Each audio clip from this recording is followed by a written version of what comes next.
श्री स्वामी समर्थ. आजची आपली कथा आहे प्रेग्नेंट बायको.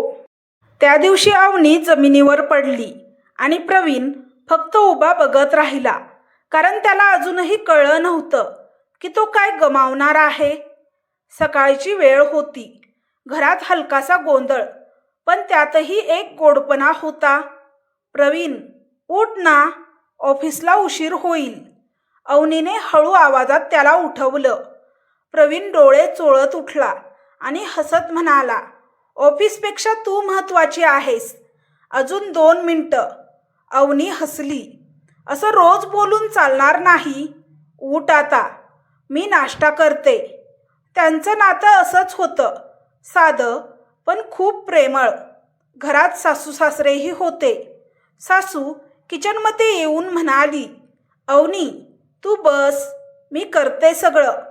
अवनी लगेच म्हणाली, नाही आई, तुम्ही बसा, मी ठीक आहे. सासरे पेपर वाचत हसत म्हणाले, अगं तू आता आमच्या घराची मुलगी आहेस, एवढं काम करू नको. अवनीच्या चेहऱ्यावर एक वेगळंच समाधान होतं. तिला खरंच मुलीसारखं वागवलं जात होतं. थोड्याच वेळात प्रवीण ऑफिसला जायला तयार झाला. जाता जाता तो अवनीजवळ आला आणि हळूच म्हणाला, काळजी घे स्वतःची, आणि काही लागलं तर लगेच फोन कर. अवनीने मान हलवली. तू पण वेळेवर जेव आणि लवकर ये. प्रवीण हसला. आज लवकरच येतो, प्रॉमिस. पण त्या दिवशी सगळं बदलणार होतं. दुपारी अचानक अवनीला चक्कर आली. ती किचनमध्ये उभी होती. हातात पाणी घेतलं होतं, पण अचानक तिच्या डोळ्यासमोर सगळं काळं झालं. आई, एवढंच बोलता आलं आणि ती जोरात जमिनीवर पडली. सासू धावत आली. अवनी, काय झालं तुला? सासरेही घाबरून उठले. लगेच हॉस्पिटलला घेऊन चला. घरात पॅनिक पसरला. थोड्याच वेळात अवनी हॉस्पिटलमध्ये होती. डॉक्टर तपासणी करत होते. सगळ्यांचे चेहरे तणावात होते.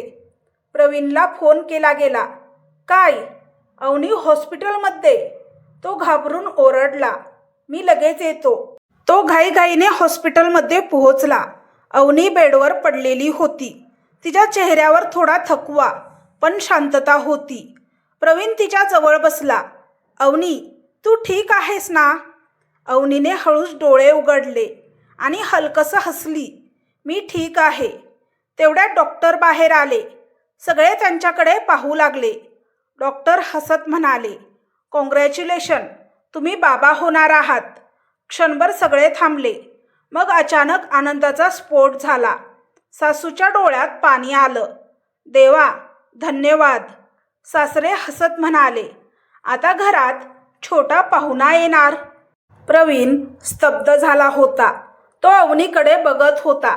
त्याच्या डोळ्यात आनंद, प्रेम आणि थोडी भीतीही होती. तो तिचा हात धरून म्हणाला, थँक्यू अवनी, माझं आयुष्य पूर्ण केलंस. अवनीच्या डोळ्यातही पाणी आलं. काही दिवस सगळं परफेक्ट चाललं. प्रवीण खूप काळजी घेत होता. वेळेवर औषध, प्रॉपर डाईट, डॉक्टर चेकअप. सासू सासरेही खूप सपोर्ट करत होते. अवनीला काहीच काम करू देत नव्हते. अवनीचे आईवडीलही रोज फोन करत होते, काळजी घे बाळा. पण हळूहळू सगळं बदलायला लागलं. एक दिवस प्रवीण ऑफिसमध्ये होता. त्याचे मित्र त्याला म्हणाले, अरे यार, तू खूप बदललास. आधी किती फन असायचास. दुसरा म्हणाला, बायको प्रेग्नेंट झाली म्हणजे लाईफ संपली का? तू तर जोरूचा गुलाम झालास. सगळे हसू लागले. प्रवीण थोडा गोंधळला. नाही रे, तसं नाही. मग आज पार्टीला ये, जुने दिवस आठवूया. तो काही क्षण शांत राहिला. मग हळूच म्हणाला, ठीक आहे, येतो. त्या रात्री तो उशिरा घरी आला. अवनी दारात उभी होती. तिच्या चेहऱ्यावर चिंता होती. इतका उशीर का झाला? प्रवीण थोडा चिडून म्हणाला, ऑफिसचं काम होतं, रोज रिपोर्ट द्यावी लागते का? अवनी थोडी शांत झाली. मी फक्त विचारलं. त्या दिवसानंतर प्रवीण बदलायला लागला. उशिरा घरी येणं, फोनमध्ये बिझी राहणं, अवनीकडे दुर्लक्ष. सासूने एक दिवस विचारलं, प्रवीण काय झालंय, तू बदललास? तो लगेच म्हणाला, काही नाही आई, ऑफिसचं काम आहे, तुम्ही जास्त विचार करता. अवनी सगळं बघत होती, पण ती काही बोलत नव्हती. एका रात्री ती हॉलमध्ये बसली होती. प्रवीण फोनमध्ये हसत होता. कुणाशी बोलतोयस? तिने विचारलं. मित्र आहेत, तो सहज म्हणाला. थोडा वेळ माझ्यासोबत बसशील? प्रवीणने चिडून फोन बाजूला ठेवला. अवनी प्लीज, मला रिलॅक्स करू दे. अवनी शांत झाली. तिच्या डोळ्यात पाणी आलं, पण ती काही बोलली नाही. दिवस जात होते. तिची तब्येत हळूहळू बिघडत होती, पण प्रवीणला ते दिसत नव्हतं. एक दिवस सकाळी अवनी किचनमध्ये उभी होती. तिला खूप कमजोरी जाणवत होती, पण तिने स्वतःला सावरलं. सासू म्हणाली, अवनी तू बस, मी करते. नाही आई, मी ठीक आहे. पण तिचे हात थरथरत होते. डोळ्यासमोर सगळं फिरत होतं. ती पाणी घ्यायला वळली आणि अचानक तिचा तोल गेला. आई, आणि ती जोरात खाली पडली. प्रवीण हॉलमध्येच होता. त्याने आवाज ऐकला. तो धावत आला. अवनी जमिनीवर पडलेली होती, डोळे बंद, शांत. प्रवीण थिजून गेला. त्याच्या हातातून फोन खाली पडला. अवनी उठ ना, प्लीज उठ. पण ती हलत नव्हती. त्या क्षणी प्रवीणला पहिल्यांदा जाणवलं की तो काय गमावू शकतो, पण कदाचित आता खूप उशीर झाला होता. अवनी बेशुद्ध पडली होती आणि प्रवीण तिचं नाव ओरडत होता, पण यावेळी त्याच्या आवाजात प्रेमापेक्षा जास्त भीती होती. अवनी, अवनी, डोळे उघड ना. प्रवीण तिच्या जवळ बसून तिला हलवत होता. त्याचे हात थरथरत होते. सासू घाबरून म्हणाली, काय झालं माझ्या लेकराला? सासरे लगेच फोन काढत म्हणाले, लगेच ॲम्ब्युलन्स बोलवा. घरात काही सेकंदातच गोंधळ माजला. सासू रडत होती. सासरे घाईघाईने नंबर डायल करत होते. प्रवीण पूर्णपणे घाबरलेला होता. हे सगळं माझ्यामुळे झालं का? त्याच्या मनात विचारांचं वादळ सुरू झालं. थोड्याच वेळात अवनीला हॉस्पिटलमध्ये नेलं गेलं. हॉस्पिटल, सगळीकडे पांढऱ्या भिंती, औषधांचा वास आणि हवेत तणाव. डॉक्टरांनी तिला लगेच एमर्जन्सीमध्ये घेतलं. तुम्ही बाहेर थांबा. दरवाजा बंद झाला आणि बाहेर फक्त वाट बघणं उरलं. प्रवीण भिंतीला टेकून उभा होता. त्याच्या डोळ्यासमोर एकामागून एक दृश्य येत होते. अवनीचा हसरा चेहरा, तिचं लवकर ये म्हणणं, तिचं शांत राहणं. आणि मग त्याला आठवलं, मित्रांनी टोमणे मारल्यामुळे त्याने केलेले उशिराचं येणं, तिच्यावर ओरडणं, तिच्याकडे दुर्लक्ष. त्याने डोकं पकडलं. मी काय केलं? तेवढ्यात सासू त्याच्याकडे आली. प्रवीण, काही होणार नाही ना माझ्या सुनेला? तो काही बोलू शकला नाही. फक्त तिचा हात धरून उभा राहिला. सासरे शांतपणे म्हणाले, धीर ठेव, देव चांगलं करेल. तेवढ्यात अवनीचे आईवडीलही हॉस्पिटलमध्ये आले. आई धावतच आली. माझी मुलगी कुठे आहे? प्रवीण खाली मान घालून उभा राहिला. त्याच्याकडे उत्तर नव्हतं. आईच्या डोळ्यात अश्रू होते. तिला काही झालं तर? कोणीच काही बोलत नव्हतं. फक्त सायलेन्स आणि भीती. काही वेळानंतर दरवाजा उघडला. डॉक्टर बाहेर आले. सगळे धावत त्यांच्या जवळ गेले. डॉक्टर, कशी आहे अवनी? डॉक्टरांचा चेहरा गंभीर होता. सध्या ती स्टेबल आहे. सगळ्यांनी थोडा श्वास घेतला. पण पुढचं वाक्य ऐकून सगळे थांबले. पण प्रेग्नेन्सीमध्ये कॉम्प्लिकेशन आहे. प्रवीणचा आवाज थरथरला. काय म्हणजे? डॉक्टर शांतपणे समजावत म्हणाले, तिचं शरीर सध्या खूप वीक आहे. स्ट्रेस आणि नेग्लेरन्समुळे सिच्युएशन रिस्की झाली आहे. आता पुढचे काही महिने खूप महत्त्वाचे आहेत. सासूच्या डोळ्यात पाणी आलं. डॉक्टर, माझ्या सुनेला काही होणार नाही ना? डॉक्टर म्हणाले, जर योग्य काळजी घेतली नाही तर धोका आहे. हे ऐकताच प्रवीणचं हृदय जोरात धडधडायला लागलं. हे सगळं माझ्यामुळे झालं. तो खुर्चीवर बसला. डोळ्यातून अश्रू वाहू लागले. तेवढ्यात अवनीला रूममध्ये शिफ्ट केलं. प्रवीण हळूच आत गेला. अवनी बेडवर होती. तिच्या हाताला सलाईन लावलेलं. चेहऱ्यावर थकवा पण शांतता. तो तिच्या जवळ बसला. हळूच तिचा हात धरला. सॉरी अवनी. अवनीने हळूच डोळे उघडले.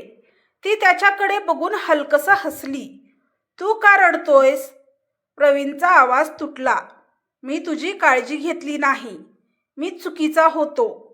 अवनीने हळूच त्याचा हात दाबला. आता दोष देण्यात वेळ घालवू नको. आपल्याला पुढे बघायचं आहे. ती इतकी शांत होती जणू काही तीच त्याला धीर देत होती. आपल्या बाळासाठी स्ट्रॉंग राहायचं आहे. प्रवीणच्या डोळ्यातून अश्रू थांबत नव्हते. त्या क्षणी पहिल्यांदा त्याला जाणवलं की प्रेम फक्त शब्दात नसतं, ते जबाबदारीत असतं. बाहेर सासू देवासमोर बसली होती. देवा, माझ्या सुनेला काही होऊ देऊ नको. सासरे शांतपणे उभे होते, पण त्यांच्या डोळ्यातही चिंता होती. अवनीचे आई वडील एकमेकांना सांत्वन देत होते. सगळ्यांच्या मनात एकच प्रश्न होता, आता पुढे काय होणार? दिवस संपत आला. प्रवीण अवनीच्या बाजूला बसून होता. तो तिच्याकडे बघत म्हणाला, मी बदलणार आहे अवनी, प्रॉमिस. अवनीने हळूच हसत विचारलं, खरंच? हो, आता एकही चूक होणार नाही. पण तेवढ्यात डॉक्टर परत आले. त्यांनी रिपोर्ट हातात घेतले होते. त्यांचा चेहरा पुन्हा गंभीर झाला. मला तुम्हाला काही सांगायचं आहे. सगळे त्यांच्याकडे पाहू लागले. डॉक्टर हळू आवाजात म्हणाले, आगामी दिवस खूप क्रिटिकल आहेत. आता प्रत्येक क्षण महत्त्वाचा आहे. एक छोटी चूक आणि सगळं संपू शकत होतं. प्रवीण खरंच बदलू शकेल का? की त्याच्या उशिरा आलेल्या जाणीवेची किंमत खूप मोठी असेल? हॉस्पिटलच्या त्या थंड वातावरणात प्रवीण रात्रभर जागाच होता. अवनी शांत झोपली होती, पण तिचा प्रत्येक श्वास जणू त्याच्या हृदयावर चाललेला होता. तो तिच्याकडे बघतच राहिला. ही तीच अवनी आहे जी माझ्यासाठी सगळं सोडून आली. आणि मी. त्याच्या डोळ्यात गिल्ट स्पष्ट दिसत होतं. त्याला आठवलं तिचं लवकर ये म्हणणं, तिचं शांत राहणं, तिचं एकटं बसणं. मी इतका आंधळा कसा झालो? तो हळूच उठला आणि बाहेर गेला. बाहेर सासू देवाच्या फोटोसमोर बसून जप करत होती. आई, प्रवीणचा आवाज भरून आला. सासूने त्याच्याकडे पाहिलं. काही होणार नाही ना माझ्या सुनेला? देव आहे ना? प्रवीण तिच्या पायाशी बसला. आई, मला माफ कर. सासू थोडी शांत झाली. चूक सगळ्यांकडून होते प्रवीण, पण ती सुधारायला हिंमत लागते. आता वेळ आहे तिला साथ देण्याची. प्रवीणने मान हलवली. त्या क्षणी त्याने स्वतःला एक वचन दिलं, आता अवनी आणि बाळ हेच माझं जग आहे. सकाळ झाली. डॉक्टर रूटीन चेकअपसाठी आले. तिची कंडिशन स्टेबल आहे, पण अजूनही रिस्क आहे. प्रवीण लगेच म्हणाला, डॉक्टर, मी काय करू शकतो? डॉक्टर थोडे हसले. तिची काळजी आणि तिचा स्ट्रेस कमी करा, बाकी आम्ही आहोत. त्या दिवसापासून प्रवीण पूर्णपणे बदलला. त्याने ऑफिसमधून लीव घेतली. मित्रांचे कॉल इग्नोर केले. सगळा वेळ अवनीसाठी तो तिच्या बाजूला बसून तिला घास भरवायचा. हे खा, डॉक्टरांनी सांगितलं आहे. अवनी म्हणायची, तू इतका सिरियस कधीपासून झालास? प्रवीण हलकसं हसायचा. जेव्हा मला कळलं की मी तुला गमावू शकतो. अवनी काही क्षण शांत व्हायची. तिच्या डोळ्यातही पाणी यायचं. घरी सासू सासरे खूप सपोर्ट करत होते. सासू म्हणायची, आता माझा मुलगा परत आलाय. सासरे हसत म्हणाले, जबाबदारी माणसाला बदलते. अवनीचे आई वडीलही रोज येऊन भेटायचे. आई तिच्या केसांवरून हात फिरवत म्हणायची, तू स्ट्रॉंग आहेस बाळा. दिवस हळूहळू पुढे जात होते, पण टेन्शन अजून संपलेलं नव्हतं. एका रात्री अवनी अचानक अस्वस्थ झाली. प्रवीण, मला बरं वाटत नाही. प्रवीण लगेच उठला. काय झालं? डॉक्टरला बोलवू का? नाही, फक्त थोडा त्रास आहे. पण प्रवीण घाबरला होता. त्याने लगेच नर्सला बोलावून आणलं. चेकअप झाला. सध्या ठीक आहे, पण लक्ष ठेवा. प्रवीण पूर्ण रात्र जागाच होता. तो तिचा हात धरून बसला होता. तू आहेस ना? अवनीने डोळे न उघडताच म्हटलं, हो, मी आहे आणि कायम राहीन. त्या क्षणी त्यांचं नातं अजून मजबूत झालं. पण परीक्षा अजून बाकी होती. एक दिवस डॉक्टरांनी नवीन रिपोर्ट पाहिले. त्यांचा चेहरा पुन्हा गंभीर झाला. प्रवीण, थोडं बोलायचं आहे. तो घाबरून त्यांच्या मागे गेला. डॉक्टर म्हणाले, बेबीची ग्रोथ थोडी स्लो आहे आणि सिच्युएशन अनप्रिडिक्टेबल आहे. प्रवीणच्या पायाखालची जमीन सरकली. म्हणजे आता प्रत्येक दिवस महत्त्वाचा आहे. तो काही क्षण काही बोलू शकला नाही. तो परत अवनीकडे आला. ती शांत बसली होती. काय म्हणाले डॉक्टर? प्रवीण थोडा थांबला. मग हसत म्हणाला, सगळं ठीक होईल. अवनीने त्याच्या डोळ्यात पाहिलं. तिला सगळं समजलं.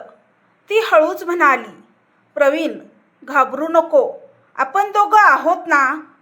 तीच त्याला पुन्हा धीर देत होती. तो तिच्या मांडीवर डोकं ठेवून रडायला लागला. मला काही झालं तर? अवनीने त्याचे केस हलकेच कुरवाळले. तुला काही होऊ देणार नाही मी. वेळ पुढे जात होती. ताण वाढत होता. काही दिवसांनी अवनीला डिस्चार्ज मिळाला. तिला घरी आणलं गेलं. प्रवीण, सासू सासरे तिची खूप काळजी घेत होते. सगळ्यांची काळजी व प्रेमामुळे तिची तब्येत सुधारली होती. आणि अखेर तो दिवस आला. अचानक अवनीला तीव्र वेदना सुरू झाल्या. प्रवीण, तो घाबरला. त्याने ॲम्ब्युलन्सला कॉल केला. तिला हॉस्पिटलमध्ये आणलं गेलं. डॉक्टर सगळे धावत आले. डॉक्टरांनी सिच्युएशन पाहिली आणि लगेच सांगितलं, डिलिव्हरीची वेळ आली आहे, पण डिलिव्हरी थोडी रिस्की आहे. सगळे थिजले. सासू रडायला लागली. देवा, आता काय होणार? प्रवीणचा हात थरथरत होता. तो अवनीकडे पाहत होता. अवनी वेदनेत होती, पण तिच्या चेहऱ्यावर भीती नव्हती. ती त्याच्याकडे बघून म्हणाली, तू स्ट्रॉंग राहा. त्या दरवाजाच्या आत अवनी आयुष्याची सर्वात मोठी लढाई लढत होती आणि बाहेर प्रवीण पहिल्यांदाच पूर्णपणे तुटला होता. त्या ऑपरेशन थिएटरच्या दरवाजाच्या आत अवनी आयुष्याशी लढत होती आणि बाहेर प्रवीण तुटत होता. हॉस्पिटलचा कॉरिडॉर, सगळीकडे शांतता, पण त्या शांततेतही भीतीचा आवाज स्पष्ट ऐकू येत होता. प्रवीण दरवाजाबाहेर उभा होता. त्याचे हात थरथरत होते. डोळे लाल झाले होते. दरवाजावर लिहिलं होतं, ऑपरेशन थिएटर. तो त्या दरवाजाकडे पाहतच राहिला. जणू त्या दरवाजाच्या पलीकडेच त्याचं संपूर्ण आयुष्य होतं. सासू बाजूला बसून रडत होती. माझ्या सुनेला काही होऊ देऊ नको देवा. सासरे शांत बसले होते, पण त्यांच्या डोळ्यातही भीती होती. अवनीचे आई वडील एकमेकांचा हात धरून बसले होते. आई सतत पुटपुटत होती, माझ्या मुलीला काही होऊ देऊ नको. प्रवीणला काहीच ऐकू येत नव्हतं. त्याच्या मनात फक्त एकच गोष्ट चालू होती, अवनीचं हसणं, तिचं तू आहेस ना म्हणणं, तिचं त्याच्यावरचा विश्वास. तो भिंतीला टेकून खाली बसला. देवा, एकदा, फक्त एकदा सगळं ठीक कर. तो पूर्णपणे हेल्पलेस झाला होता. आत अवनी ऑपरेशन टेबलावर होती. ती वेदनेत होती, पण तिच्या चेहऱ्यावर एक वेगळीच ताकद होती. डॉक्टर म्हणत होते, स्टे स्ट्रॉंग, अजून थोडा वेळ. अवनीने डोळे बंद केले. तिच्या मनात फक्त एकच चेहरा होता, प्रवीण. तो बाहेर उभा असेल, घाबरलेला. ती स्वतःशीच म्हणाली, मला स्ट्रॉंग राहायचं आहे. त्याच्यासाठी, आपल्या बाळासाठी. बाहेर प्रवीण उठला. तो दरवाजाजवळ गेला. हळूच हात ठेवला. वेळ जात होती. प्रत्येक सेकंद जड होत होता. 1 तास, 2 तास, कोणी काहीच बोलत नव्हतं. अचानक आतून एक आवाज आला. एका बाळाच्या रडण्याचा आवाज. सगळे थिजले.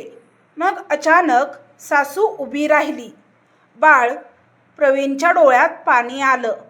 तो दरवाजाकडे पाहत राहिला. काही क्षणांनी दरवाजा उघडला. डॉक्टर बाहेर आले. सगळे त्यांच्या भोवती जमले. डॉक्टर हसले. कॉंग्रॅच्युलेशन, आई आणि बाळ दोघेही सुरक्षित आहेत. क्षणभर सगळे शांत झाले. मग अचानक आनंदाचा स्फोट झाला. सासू रडत म्हणाली, देवा धन्यवाद. सासरे डोळे पुसत हसले. अवनीची आई रडतच म्हणाली, माझी मुलगी स्ट्रॉंग आहे. प्रवीण काही क्षण काही बोलू शकला नाही. त्याच्या डोळ्यातून अश्रू वाहत होते. तो हळूच आत गेला. अवनी बेडवर होती, थकलेली, सुरक्षित. तिच्या बाजूला छोटंसं बाळ. प्रवीण तिच्या जवळ बसला. त्याने तिचा हात धरला. अवनीने हळूच डोळे उघडले. ती हसली. तू आहेस ना? प्रवीण रडायला लागला. तू फक्त माझी बायको नाहीस, तू माझी ताकद आहेस, माझं संपूर्ण जग आहेस. अवनीच्या डोळ्यातही पाणी आलं. त्यांनी दोघांनी बाळाकडे पाहिलं. तो छोटासा जीव त्यांच्या प्रेमाची साक्ष होता. त्या क्षणी सगळं बदललं होतं. प्रवीण आता तो केअरलेस माणूस नव्हता. तो आता एक जबाबदार नवरा होता, एक प्रेमळ बाप होता. सासू सासरे आत आले. सासूने बाळाला हातात घेतलं. हे आपल्या घराचं भाग्य आहे. सासरे हसत म्हणाले, आज खरं कुटुंब पूर्ण झालं. अवनीचे आईवडीलही आत आले. आईने तिच्या कपाळावर किस केलं. माझी मुलगी जिंकली. प्रवीणने सगळ्यांकडे पाहिलं आणि शांतपणे म्हणाला, मी सगळ्यांना वचन देतो, आता कधीच कोणतीच चूक होणार नाही. आई होणं म्हणजे फक्त एका जीवाला जन्म देणं नाही, तर प्रत्येक वेदना हसत सहन करणं असतं. आणि नवरा होणं म्हणजे फक्त प्रेम करणं नाही, तर त्या वेदनेत तिच्यासोबत उभं राहणं असतं. तर तुम्हाला ही कथा कशी वाटली हे कमेंट बॉक्समध्ये कमेंट करून नक्की सांगा. कथा आवडल्यास व्हिडिओला लाईक, शेअर, सबस्क्राईब करा. व्हिडिओला हाईप करा, जेणेकरून हा व्हिडिओ जास्त प्रेक्षकांपर्यंत पोहोचेल. व्हिडिओ पाहिल्याबद्दल तुमचे मनापासून धन्यवाद. श्री स्वामी समर्थ.